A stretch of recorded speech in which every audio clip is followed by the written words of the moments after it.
Alright, so this video is going to be about the specific types of connective tissue and what they look like, their location, and their function. Connective tissue is the most diverse, the most abundant um, type of tissue in the body, and there's many different subdivisions of connective tissue. The first type of connective tissue is called embryonic, so you can find it in an embryo. There are two different types. Mesenchyme tissue is actually the first type of connective tissue that develops in a developing embryo. There are cells called mesenchymal cells, there's ground substance, and then there's immature protein fibers. And mesenchyme tissue is very important because it is the source of all the other connective tissue cells. It's the source of it. In adult bodies, we often have mesenchymal stem cells that will help repair tissues. So mesenchyme develops all other connective tissue cells. The next type of embryonic tissue is called mucous connective tissue, and it's found in the umbilical cord only. The umbilical cord only, so it's like a very gelatinous. Umbilical cords are amazing translucent things rich in stem cells. So mucous connective tissue is very specific there. Next, we're going to talk about loose connective tissue. Now, loose connective tissue is how its name would imply. There's not very many cells. They're very spread out. Protein fibers are sparse. The fibers are irregular arranged. But there's a lot of the packing material or the ground substance. So loose connective tissue is your body's essentially packing material that's going to support other structures in the body. And it includes three types. So three different types of loose connective tissue: areolar, adipose, and reticular. And I think these are some of my favorites. They look so cool. Areolar, as you can see here, kind of looks like, I don't know, cotton candy. There's different strings of cotton candy going every which way. It's loose, what you can see, the loose fibers of collagen, a lot of blood, highly vascularized, that's what that means. A lot of ground substance, and it's very viscous or liquid-like. And areolar connective tissue is very abundant in the bottom layer, holding the dermis or the skin to the tissue beneath it. So it's very abundant in what's called the subcutaneous layer, or beneath the skin. So when you skin or you separate the skin from the underlying structures in an animal, for example, you're actually ripping through the areolar tissue. And so it's going to surround organs, nerves, muscle cells, blood vessels. It's packing them in. Adipose tissue, fat, is also protective. It's a packing material. Like I said the other day, kidneys are packed within adipose tissue in your back. And interesting to know, if you didn't know, your adipocyte, or the cells within adipose tissue, here's a cell, there's a cell, here's a cell, remain stable no matter your weight gain or weight loss.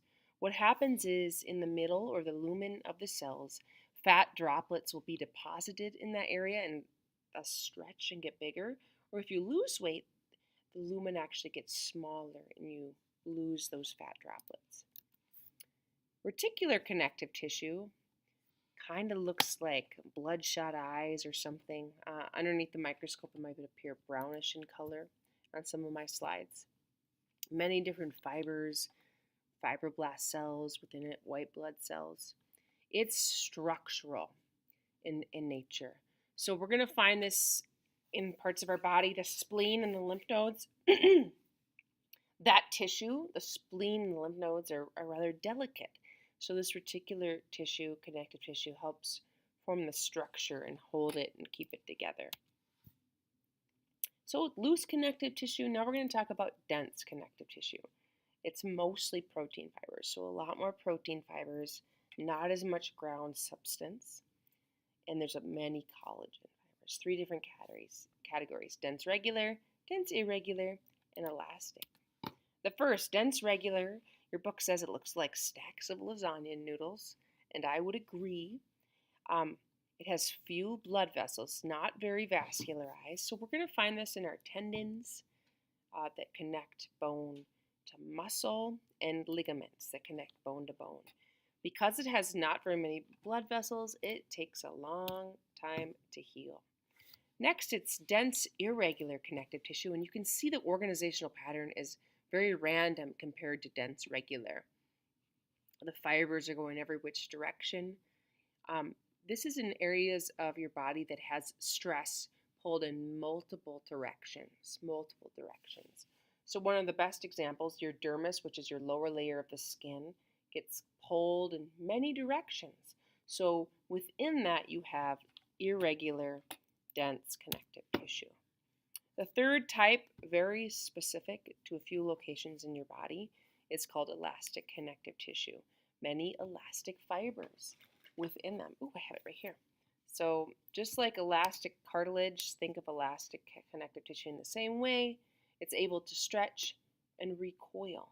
So where we find it, the large arteries like your aorta stretches, recoils, bounces back. Or your vocal cords that I'm using right now. They're stretching, and if I stop talking, they bounce back to their original shape, elastic connective tissue. Next, we're going to talk about supporting connective tissue, cartilage, and bone. Cartilage has a semi-solid extracellular matrix, so not really liquid, not really solid, something in between.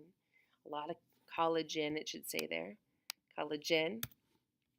And the word here, I'm going to write it out, chondrocytes. We'll talk more about that word chondrocytes, but the cells, the mature cells of cartilage are called chondrocytes. First, let's talk about cartilage. Stronger and more resilient than other connective tissues, very flexible compared to bone. So cartilage has a purpose. It's strong but flexible. It's in areas of the body that need to support a structure, but also need to be able to bend a little bit, withstand a little what's called, I'll say it like this, deformation. Essentially, it can be malleable or flexible, but still be strong. And in its mature state, cartilage is avascular. Remember, A means without blood vessels. Hyaline, fibro, and elastic. First, let's talk about hyaline cartilage. It's the most common type of cartilage. Very clear and glassy underneath the microscope, just kind of gorgeous. The little pink or purple things are the chondrocytes, the cartilage cells. And they're in like little pods almost. Almost looks like, pomegranate. That's what it looks like, little pomegranate seeds spread throughout it. It's located in your nose, your trachea, and then your voice box, your larynx. Your costal cartilage is the part of your ribs that connects your ribs to your sternum that allows your ribs to stretch as you inhale. We're going to see at the ends of long bones. So as your bones rub against each other, it doesn't create friction. And most of your fetal skeleton is hyaline cartilage. Fibrocartilage is weight bearing. We're going to find these in areas where there's a lot of compression, a lot of pushing together. It has to bear a lot of weight. So the blank here is resist compression. Not a lot of ground substance. So they're in between every vertebrae in your spine. You have a vertebral disc full of fibrocartilage because they have to withstand a lot of pressure in walking and sitting. In your pubic symphysis, at the front of your pubic bone, yes, in your pubic area, your pubic bones meet, and there's a little pad of cartilage, fibrocartilage, that can stretch and bounce back. And then in your knee joint, called the menisci, is fibrocartilage because the knee has to withstand a lot of compression. The last type of cartilage is elastic, and just like elastic connective tissue, flexible, springy, resists deformation. So we're going to find it in the ear. Oh, look at my ear, how it bounced back like that. And in the epiglottis. The epiglottis is when you swallow, it's the flap that covers and protects the trachea so you don't have water or food go down your windpipe. The last type of supportive connective tissue is called bone, and it has a hard matrix. It's more support than cartilage, but less flexible. Flexible is the word. And it looks like, somebody said eyes, it looks like tree trunks when you look underneath a microscope. That's what bone tissue is. Essentially, these bone cells are within it, surrounded by a hard, calcium rich matrix or ground substance. Fluid connective tissue, I'm just going to talk about blood here, is the liquid's called plasma, and it's liquid. Okay, so the cells within it are red blood cells, white blood cells, platelets, and the ground substance is called plasma. And blood is a connective tissue.